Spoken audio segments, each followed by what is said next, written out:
Hotel ஸ்டைலில் நல்லா முறுன்னு onion rava வேணும் அப்படின்னா இந்த ரேஷியோவில் போட்டு பாருங்கள், பர்ஃபெக்டாக வரும், சூப்பராக இருக்கும். எப்படி பண்ணுறதுன்னு பார்க்கலாம் வாங்க. ஆனால் அதுக்கு முன்னாடி நம்ம சேனலை மறக்காமல் சப்ஸ்கிரைப் பண்ணிடுங்க.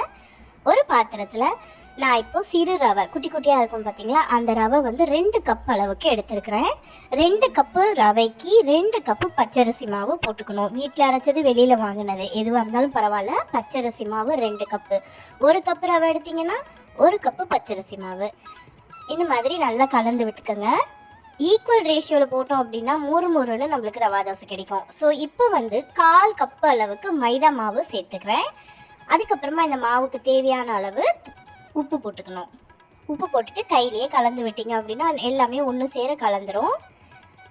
2 கப்பு ரவைனா 2 கப்பு பச்சரிசி மாவு போட்டுக்கோங்க. வீடியோவோட எண்டில் உங்களுக்கு ரேஷியோஸ்லாம் உங்களுக்கு சொல்கிறேன்.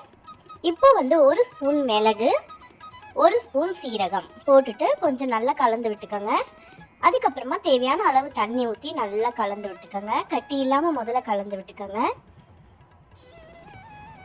அதுக்கப்புறமா இன்னும் கொஞ்சமாக தண்ணி விட்டுக்கோங்க. ஆனியன் ரவா தோசைக்கே தண்ணியாக இருக்கணும் ரொம்ப. நம்ம இப்போ எடுத்து தண்ணி எப்படி ஊற்றினா தண்ணியாக வரும் இல்லையா, அதே மாதிரியே தான் நம்ம மாவும் இருக்கணும். ஸோ இப்போ வந்து இந்த மாவு கொஞ்சம் நேரம் ஊறணும். அட்லீஸ்ட் ஒரு அரை மணி நேரமாவது ஊற வைங்க. நம்ம தோசை சுடும்போது கருவேப்பிலை, பச்சை மிளகா கட் பண்ணி போட்டுக்கோங்க. உங்களுக்கு வேணும்னா ஆனியனை பொடியாக நறுக்கி இந்த ஸ்டேஜில் நீங்கள் போட்டுக்கலாம். ஆனால் நான் தோசை ஊற்றும் போது போட்டுக்கிறதுக்காக வெயிட் பண்ணிகிட்ருக்கேன். இல்லைன்னா நீங்கள் மாவு கூடயே கூட ஆனியன் பொடியாக நறுக்கி போட்டுக்கலாம்.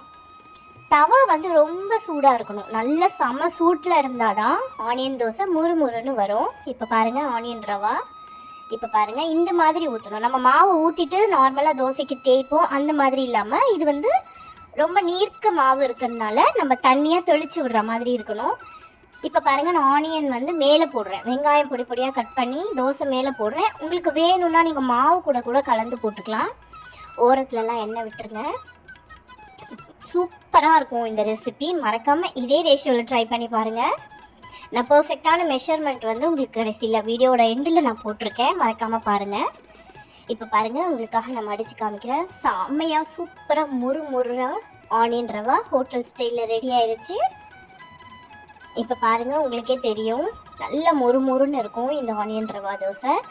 கண்டிப்பாக மறக்காமல் ட்ரை பண்ணி பார்த்துட்டு எனக்கு எப்படி இருக்குது அப்படின்னு கமெண்ட்டில் சொல்லுங்கள். நிறைய பேர் நம்ம சேனலை சப்ஸ்கிரைப் பண்ணாமல் பார்த்துட்ருக்கீங்க, மறக்காமல் சப்ஸ்கிரைப் பண்ணிக்கோங்க. இன்னும் ஈஸியான சூப்பரான ரெசிபீஸ் வந்துகிட்டே இருக்குது. இன்னொரு வீடியோவில் உங்களை சந்திக்கிறேன். பாய்.